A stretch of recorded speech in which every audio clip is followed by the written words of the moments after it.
Hello, my name is Kim. My name is Mike. And together we approve this message. I want to thank... Yeah, go ahead. Oh, I was just going to say hello, everybody. Hello. And I want to thank our son-in-law, James. He posted a quote from Gandhi on Facebook. And it says, first they ignore you. Then they laugh at you. Then they fight you. Then you win. I love that quote. Especially fits with what we're doing. Jehovah's Witnesses on JWTalk, don't hit the off button yet because this is for you. Yeah. Okay? And you don't have to be afraid. We don't bite. Oh, no. But Kim and I would like you to know that covertly we've been reading your posts. Maybe a covert ops mission. Maybe we've been even making comments ourselves. Yeah, planting little seeds. Yeah. Because see, as ex-JWs and well-known apostates, we get the kingdom ministries before you even do. Hell. So we can answer those questions. That's right. We even get letters before the elders' body gets them. I was a witness for 49 years. 42 years. 42 years. So we know those questions. We know the answers to those questions. Yeah, we know how you think. We know how you're manipulated by Watchtower. But what you don't know is that we have some dialogue here that makes some pretty strong accusations against apostates. And you know what? We're going to address these publicly here on YouTube so that we can maybe help you realize that unlike what's stated,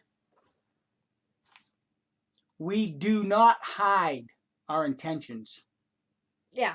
We are here to blatantly expose to you what our intentions are. But please, don't hit the off button yet, because we have something that you really, really need to listen to. Yes. Okay? And what this original post was about, now we all know now that some ex-JWs have started JWPodcast.org. Good job, guys. Love you guys. Okay. Now, apparently, it started upsetting a lot of witnesses because they thought this was a witness website. You know, same colored logo, you know, and so messages started popping up on Facebook. Well, we got this from JWTalk. And I just want to say, first of all, that when we went to jwpodcast.org and read the page, first thing I'm thinking is, oh my God, why would witnesses think this was an official JW website? Because I will quote what is on the first page. JW Podcast presents the latest news about the Watchtower organization and takes a look how the policies passed down from this organization affects its members, the Jehovah's Witnesses. Now that's okay, you know, that could be from a witness. This Jehovah's Witness podcast has absolutely nothing to do with the Watchtower Bible Tract Society of Pennsylvania, although we're guessing they wish they could reach our levels of awesomeness. So, Greg Dent, full access user. He has 803 posts. Brother Gregory from Kitchener, Ontario, Canada. Your comment says, in part, they always hide it in innuendos and half-truths. I read the mission statement. I don't see a half-truth. I don't see lies. I mean, it's pretty plain what their intention was on JW Podcast. I don't get but we got more. We're gonna exploit this. Because hopefully that you sincere, honest-hearted Christians will be able to comprehend the level of mire that you're swimming in. Well, I was going to say, the original post on this thread, this person says, some have made inquiries as to the source of this new site. Known apostates are running and contributors to that site. Need we say more? And then they quote 1 John 2:19, you know, how they went out from us. They're not of our sort. And, you know, all there's a reason why we all went out. There's a reason why we're not of your sort anymore. Because our level of awareness exceeds yours at this point. But see, don't hit the off button yet. Resist. resist clicking because we have something that you need to be fully aware of. Well, they accuse us later of not having reasoning powers. Well, we're going to disprove that. We're going to disprove that. We're going to give you an example of our reasoning powers. So let's just start with Brother Greg Dent. Okay? His first comment, posted October 21st, 2014. You can tell that just by reading the garbage on the first page, you should not have to ask about who runs the thing. But thanks for letting us know for sure. I really find it funny that they never come right out and say what their beef is. Dude, don't you watch our videos? Obviously not. Apparently you don't. We always say what our beef is. They always hide it in innuendos and half-truth, hiding the true meaning of what they are saying. Bunch of cowards they are. Coward? You're calling me a coward? Hey, Greg, I got my face in front of this camera. I'm spewing what I have to say publicly.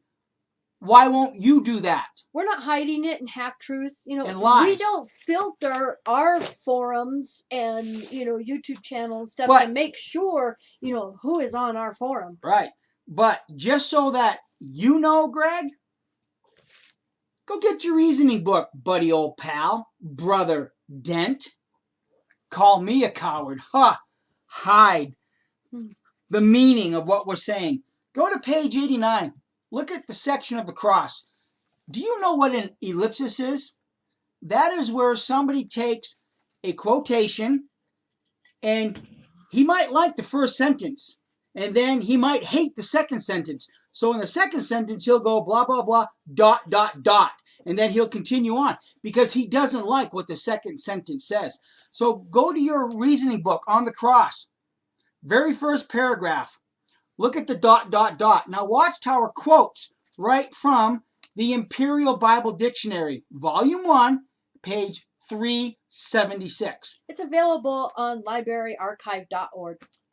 Go and download what they really say. The Imperial Bible Dictionary and read what they really said about the cross. See, we're not telling a half-truth.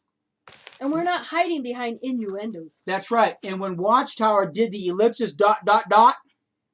they left out some very important information about the cross that they don't want you to know, so that you will be gullible enough to believe what they manufactured about the cross versus the stake. But now, Mikey, Wendy here, Sister Wendy, who loves quilts, she quotes Isaiah 54:17. No weapon formed against you will have any success, and you will condemn any tongue that rises up against you in the judgment. This is the heritage of the servants of Jehovah, and their righteousness is from me, declares Jehovah. They won't stop trying, but as we know, they won't succeed. They fail to see they are powerless against Jehovah. No weapon formed. You know what? We get our power from Jesus Christ. And you know what? He's the one that gives us power. No weapon formed against us will have any success. You know what weapon? We're powerless? Yeah, you know what weapon we use? The truth. Loves quilt. Sister Wendy from the Southwest. Hey, I wonder if she's around New Mexico. I don't know. Hey, Wendy. Hi. Want to have lunch? Yeah, really. Well, now it comes time to address your thoughtless comment. You know what weapon we use? It's called our mouth. It's called our thinking ability. It's also called the internet and YouTube. And we use our perceptive intellect. Because we've trained our perceptive powers to distinguish right from wrong. So now, we are powerless. We will fail against Jehovah. No. We won't succeed. You misunderstand. Kim and I are sitting on a lot of these emails. Messages. We get these all the time. From ex-JWs and Wendy, current JWs. Believe that or not. And even ones who were studying, no longer studying. And That's it ain't right. just us. There's quite a few in the XJW community who receive these same emails, type of emails. Now, I want our brethren in the XJW community, especially those that do YouTube videos, please do not take this comment personally, because this is not to be taken personally. Okay, but this is in a very good example of how powerless Jehovah has become about keeping his people in his organization. You think someone so powerful, Almighty God, could keep people in? You would think. Yeah. But here's a good example of how powerless Jehovah has become and how powerful the internet in YouTube has become. So Wendy, please pay attention. Greg Dent, pay attention, because there's no innuendos here at all. This is from Kirk. Hello, Kirk. Hi, Kurt. Welcome to your freedom. Yes, and I believe he's going to be sending us his story that we can Yes, tell he his is. story on a video. So, Kirk says, let me make a brief introduction here. I am 27 years old. My parents started studying when I was around 7, and I got baptized at 18. I spent most of my time as a JW racked with depression. That's common. Feelings of worthlessness. Very common. Very common. Wendy, do you feel depressed? Do you feel worthless because you can't do enough for Jehovah? He goes on. About 4 years ago, I had hit rock bottom. I was put out, lost my job, lost a girl that he had fallen in love with, and was severely addicted to alcohol. I attempted suicide twice. Wendy, where's the power of Jehovah when it comes to your feelings of attempting suicide? Yeah. How come this brother became addicted to alcohol? Why? Because he had depressed feelings. He felt worthless in this organization. Is that how Jehovah's Witnesses are supposed to feel? The power of God, the power of Jehovah should make you push all those feelings aside. But it doesn't, does it? We've been told our entire lives Jehovah's Witnesses are the happiest people on the planet. They're not. See, No. If you continue to convince yourself that you are the happiest people, you're just as deceived as the rest of Christendom is. Okay, I'm going to go on. The light emerged from the dark cloud of my life was that my parents welcomed me back into their home. Good, Mom and Dad, because you took the first step in taking back control of your own life. Yeah. Also, I wasn't pressured to attend meetings, go in field service, etc. So I had some time to deprogram my mind. Finally, I was able to break free and completely wake up. That's another story in itself. This was a year ago. I eventually, very carefully, shared my findings with my parents. My father, who is in his early 60s, I don't know his exact age because I never celebrated his birthday, woke up. His dad, who's in his 60s, woke up. So did my mother. She's in her late 50s. And boy, was she a zealous witness. Probably like Wendy. Probably like Greg Dent. Like my mother. Just gung-ho Jehovah Witness. Nothing else matters in this world but going from door to door preaching. Now it's JW.org. Okay? The last person anyone in our congregation could imagine becoming an apostate was her. But they did it. I am really proud of them, especially at their age after spending 20-odd years of their life in this organization. We're proud of you guys, too. Yes. Welcome to your freedom. You both, as well as your lovely daughter, are great sources of inspiration and humor to our little family. See, they're boring? Dude, You haven't watched enough of our videos yet to tell whether we're boring or not. Well, we haven't mentioned that comment yet. Oh, well, okay, whatever. I'm getting It's ahead. coming. But anyhow, he goes on to say, my mother says out of all the apostate YouTubers out there, she identifies with you guys the most.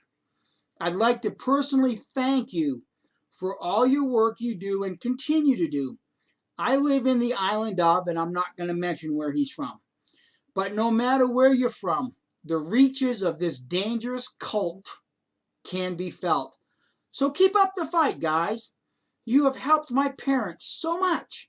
In a way, if it wasn't for you guys, I may never had gotten them and they would still be wasting their lives. Take care and all the best, my friends. Love, Thank you Kurt. so much, Kurt. You know, that's what keeps us going. And you know what? Every YouTuber that is making YouTube videos are sitting on a pile of these from other people.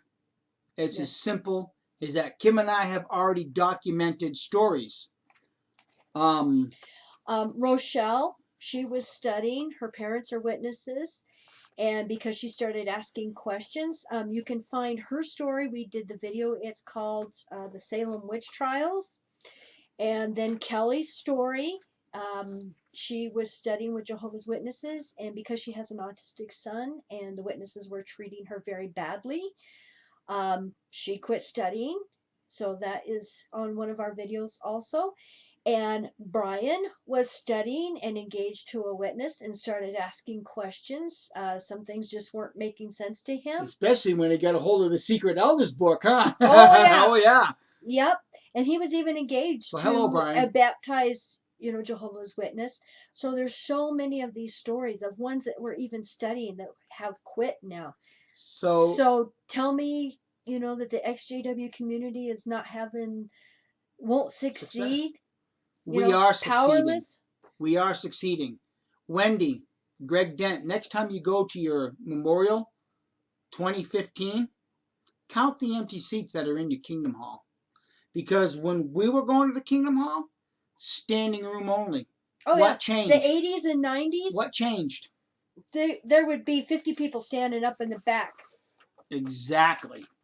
Okay, now there's a couple other blah, blah, blah comments. We're not going to get to them. We have another one here. Yeah, this one I took offense to. Now, this one I find particularly disconcerting. His name is Mental Project. Really? Brother Simon. Where's he from? Planet Earth. Duh! But his poster name is Mental Project. Okay, listen up. Okay. Apostates are boring. Oh, here we go. Apparently he hasn't seen our videos, has he? Boring? There's never a dull moment. My goodness. At this zoo. Yeah, I mean, my goodness. Just click on our channel. Click on our channel and start watching some videos. Have yourself a bottle of wine, get some rum, some whiskey, and laugh your backside off. Yeah, Mike boring? Oh, no way. He keeps me laughing all the time. Mentally diseased, repetitive, full of hate, and have terrible reasoning and logical powers. It is such a shame people are gullible enough to listen to them. Thanks for the warning, but it's pretty obvious from the off what and who JW podcasts are. Okay. Mental Project. I guess we're going to have to pick on you for a while. Oh, yeah. We are going... Now, this is what... Reasoning and logical powers. It's a shame that people are gullible enough to listen to them. Okay, from Kim and I's perspective right now, I can't believe that Kim and I were gullible enough to follow Watchtower for all the years that we had. So what we're going to do is we're going to show Watchtower's faulty logical powers and their terrible reasoning ability. Well, I was going to say, let's show off and show off our reasoning and logical powers. Yeah, because we're going to take Watchtower's work and show you Mental Project. Okay, where your statement is wrong. Go get your little Watchtower Library CD-ROM. And we want to thank our dear friend Deep Throat for sending us this information because it's been hanging on my wall. But you know what? It applies right now. All right, Mental Project, get your little Watchtower CD-ROM there and get the May 15th, 1976 Watchtower, page 298. Oh, and I forgot to write down what paragraph we're in. Okay. It is Well, you know what? Read through it, find it, put it in context. This will be easy to find. Yeah, oh yeah. It is a serious matter to represent God and Christ in one way, then find that our understanding of the major teachings and fundamental doctrines of the Scripture was in error. And then after that, to go back to the very doctrines that, by years of study, we had thoroughly determined to be in error. Christians cannot be vacillating, wishy-washy about such fundamental teachings. What confidence can one put in the sincerity or judgment of such persons? So obviously, you don't have to be too educated to realize that Watchtower is slamming another Christian religion for being wishy-washy, for vacillating. That means going back and forth, back and forth. Yeah. Okay? Mental Project, just so that you'll know what vacillating means. Back and forth, back and forth. Wishy-washy means you're not going to stick to one fundamental teaching. Oh, but it's New Light. That's different. Oh yeah, it's New Light. Really? No. Okay, how much damage did New Light cause back in 1972? Okay, Mental Project, we're going to share this with you. Now, for those of us who have been around for a while, we know these things. Okay, back in the 1972 Watchtower, January 1st, pages 31, 32, and the questions from readers. Do homosexual acts on the part of a married person constitute a scriptural ground for divorce, freeing the innocent mate to remarry? So they go through this whole biblical explanation. Then the very last paragraph, while both homosexuality and bestiality are disgusting perversions, in the case of neither one is the marriage tie broken. Do you understand that, witnesses? Bestiality and homosexuality, the marriage tie is not broken. It is broken only by acts that make an individual one flesh with a person of the opposite sex than his or her legal marriage mate. Do you know how much damage this article caused back then? In our old congregation, as soon as this came out, elders started swapping wives with one another because they could do other acts like oral and anal, because that wasn't breaking the marriage vows. Right. See, they could do these things and get away with that and still remain married. Like I said, do you know how much damage that caused? Now, tell me this isn't wishy-washy. 11 months later. By the way, Greg Dent, are you getting the point that we are coming right out and saying what our beef is? Yeah, exactly. See, we are telling you what our beef is, knucklehead. We have beefs with this. We're not telling a half-truth. This is right on your CD-ROM. Yeah. 11 months later. Okay. So then, in December 15th of that same year, 1972, and this is in the Watchtower also, question from readers, pages 766, 768. Why, according to Matthew's accounts, did Jesus use two different words, fornication and adultery, in discussing the proper grounds for divorce? It is not the only ground for scriptural divorce, adultery, as the term is generally understood. And like I said, they go into this another big long explanation, but I just want to few pinpoint here. A thorough study of the matter shows that porneia refers to all forms of immoral sexual relations. Okay, so now they're saying it's all forms. Does this mean that unnatural and perverted sexual relations, such as those engaged in by homosexuals, are included in the meaning of this term used by the apostle in recording Jesus' words? Yes, that is the case. Okay, so then at the bottom of the article, it says, this clearly marks a correction in the view expressed on previous occasions in the columns of this magazine, but faithful adherence to what the scriptures actually says requires it. Do you know who wrote this second article to straighten things out? Raymond France. The great apostate. That was disfellowship. Now, but here's my beef. Greg Dent. Like you, when I was a Jehovah's Witness, I proudly proclaimed that we are God's organization. We go from door to door because we're commanded by God to preach the good news of the kingdom. God is using this organization to spread truth throughout the earth. If this was God's organization, they would have gotten the first question from readers right the first time. Think about it. See, if God is directing these men to print in these watchtowers, then their first reply should have been the correct reply all along. And then 11 months later, 11 they have months to change later. it? Yeah. Oops. Damage is done. Damage is done. So, Wendy, we don't need any weapons. All we need and all we use is your own literature, because our reasoning ability, our reasoning powers clearly surpass what yours are. Simple as that. But there's more. Yes. We got another wishy-washy change, don't we? Another wishy-washy Now, when Mike change. and I were growing up as witnesses, 1914, that generation that seen the beginning would see the end. Let's just use their own literature. Oh, our The buddy reasoning book. Our buddy the reasoning book. On dates. Go to page 97. About halfway down.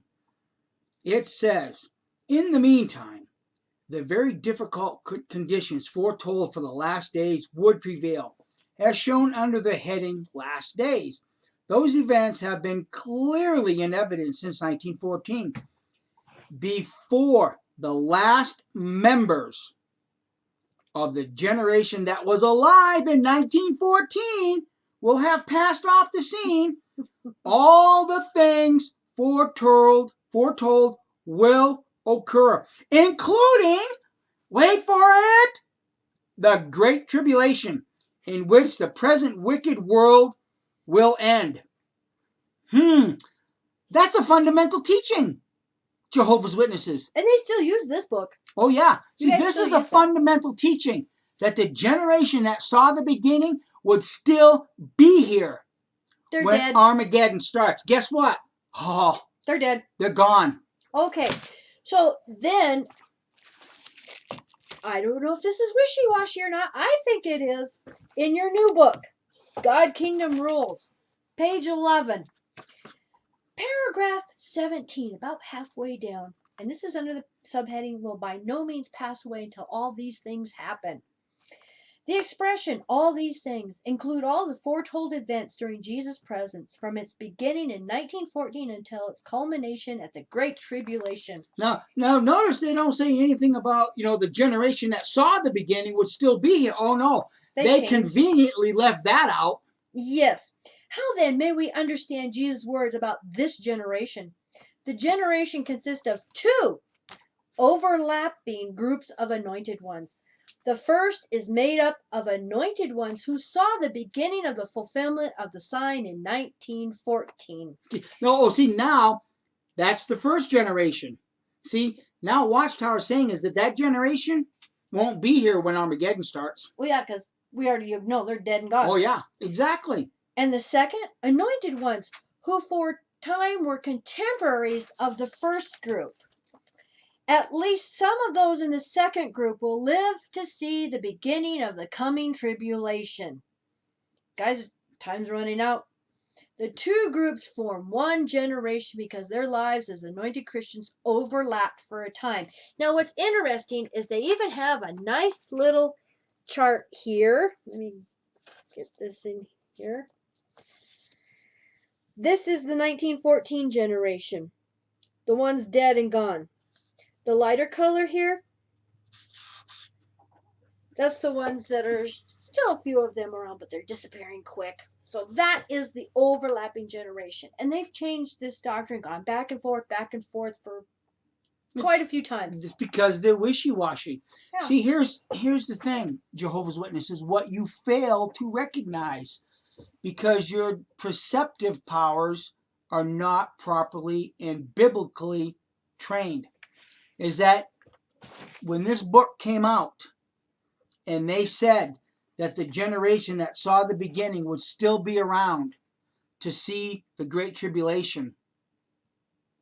If that came from the true God of the universe, we'd already be in the new system by now. See? How can you build confidence in an organization that printed this, made this statement, and now has to backpedal and say, oh, they're overlapping? Well, they did the same thing about 1975. Oh, yeah. We were told Don't get educated. we would not, even finish our schooling. Yeah. We heard that. We were there. I don't care what the organization tells you. We heard these things. We heard, did you hear Freddie Francis talk that he just gave in California? He said September 5th, 1975 at sundown is going to be the beginning of the end. We heard this. So this is now why we're saying, guys, use your perceptive and your reasoning and your logical thinking. That's why a lot of us of the 1975 generation are walking away from this, because we see that it's just wrong. And I just want to mention also from JWTalk also, so I'm just kind of perusing, just innocently looking through topics and stuff, and I come across this one, and thanks guys for the laugh. I was really laughing my backside off on this one. This is from the April 26, 1922 Golden Age. Now the Post said they had a little picture of this particular article, this page, and it says, President Rutherford, Judge Rutherford, he was a true prophet of Jehovah. Look what he wrote. Someday, each human individual may carry in his vest pocket his own private wireless telephone, through which he can receive reliable news from various parts of the earth and communicate at will with private individuals wherever they may be. Then, too, the necessity for the phonograph will be practically eliminated when the prophetic words of Jesus have had their fulfillment, as they must.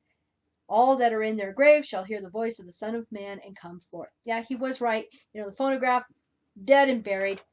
Okay, witnesses. I thought you weren't allowed to, research and look at your being told. back at your old literature, because it's apostate literature now. It's old light. Okay. Why would you look at old light? So if you take this Golden Age article as, Rutherford was a great prophet of Jehovah. He foresaw, wireless cell phones that everybody was going to have. To the person that made that comment, by the time Rutherford made this, wireless radios were already being used. Anybody could have made that statement and said, you know what, I see one day when everybody's going to carry something small. It'll fit in their vest. Anybody could. And in fact, I'll even bet that he stole that from someone else. Yeah, the military started using, they used to have a radio man, and he would have these little boxes that would crank up, and he carried the big antenna in a backpack on his back. Wireless communication. Yeah, so they could keep in contact with one another. Okay, if you're using the Golden Age then to think that, great prophets, well then how come you won't use this one? Look at what else Rutherford wrote. This is from the April 2nd, 1930 Golden Age, page 446. And if you don't have this, I will be more than happy. Ask. I will send you this one. Rutherford said that women were going to turn into men. I kid you not. This is, again, this is a question that was given to Watcher. Will husband and wives live together after the resurrection is completed if both are in harmony with God's will? He says the scriptures do not reveal what the relationship of men and women will be after the resurrection is completed. Blah, blah, blah, blah, blah, blah, 100 years, blah, blah, blah. Then he says, whether the identity of the sexes as such will be preserved, we do not know. There have been some authenticated instances in which women have been transformed into men. It is possible that this transformation may become general, and we shall all be brothers together. Watchtower Joe. that one makes me laugh every time. I'm speechless. But you know what? There is one poster that was posting to this thread regarding JW podcast that seems to have a little bit of a brain. And his name is Stavro. Full access user. 1,005 posts. Brother Stavro from the East Coast, USA. This is his comment. And this is the most logical comment that I came across. Because they're talking about the trademark and how this JW podcast should be sued for using a logo that resembles the JW.org one. Right. He says, trademark protection can only succeed if the owner can prove that they actively protect the trademark. And if those selling buttons for profit are allowed to continue, these apostates can easily point to those sites and claim abandoned trademark and win the case. When the legal department starts preparing a case, we may get a letter or KM section regarding using the JW.org logo on personal items. If that instruction comes, we must follow it if we want our brothers to win the case and take back the logo. Well, Stavro, you're right. No, you're absolutely right. If Watchtower can prove that they are trying to protect the trademark, they will win the case. But there's something you need to know, pal. They've been fighting for months trying to get a copyright patent trademark on the trademark. But you know what? JW.org. But the Trades Commission keeps turning them down. You know why? Because the minute you patent or get a trademark, you become a business. Then you lose your non-profit. your non-profit status. So you know what? Watchtower will never be able to get the JW logo trademark as the official trademark of Watchtower, because then they lose their charitable status. Now, once they lose their charitable status, Watchtower will be done officially, because they will not be able to afford the tax burden that the governments will throw upon them. Make them pay property taxes on all those mansions and warehouses and property they own. They are a multi-billion-dollar tax-free corporation. In the minute they secure that trademark, they're done. And Watchtower knows it.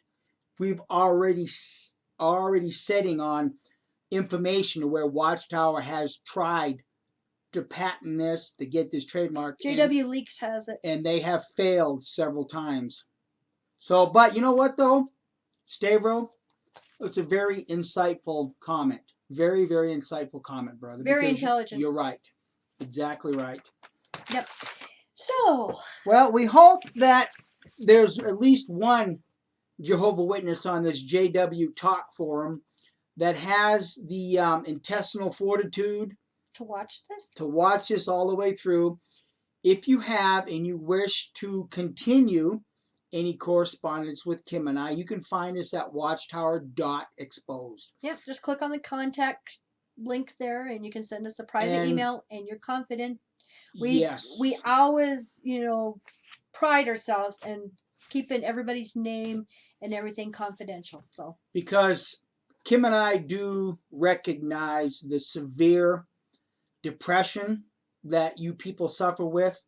We do understand the worthlessness, the feelings of being worthless in this organization, the attempted suicides that are associated with Jehovah's Witnesses. Trust me, we get it. We understand. The ones that succeed too. There's so many suicides. Yes. So please, I know we had a little bit of fun here, but in all sincerity and all honesty, Kim and I do love our brothers and sisters very much. Even though we mock and have fun, there is a sincere element of danger associated with the Watchtower Bible Tract Society. So please break free from the fear that dwells in your mind, the fear that Watchtower needlessly instills. And in fact, if you have the courage to contact us, please read 1 John chapter 4 and it's verse 28, correct? If I remember correctly. Let's pause this for a second and let me share that. Okay, that's 1 John 4:18, and it just simply says, there is no fear in love. So Jehovah's Witnesses, if your life is filled with fear, then it's obviously you have no love. Yep. So we'll be seeing you on JWTalk, and the rest of you all have a great weekend. So thanks for the covert operation, Kimmy. Yeah, I had fun. Me too.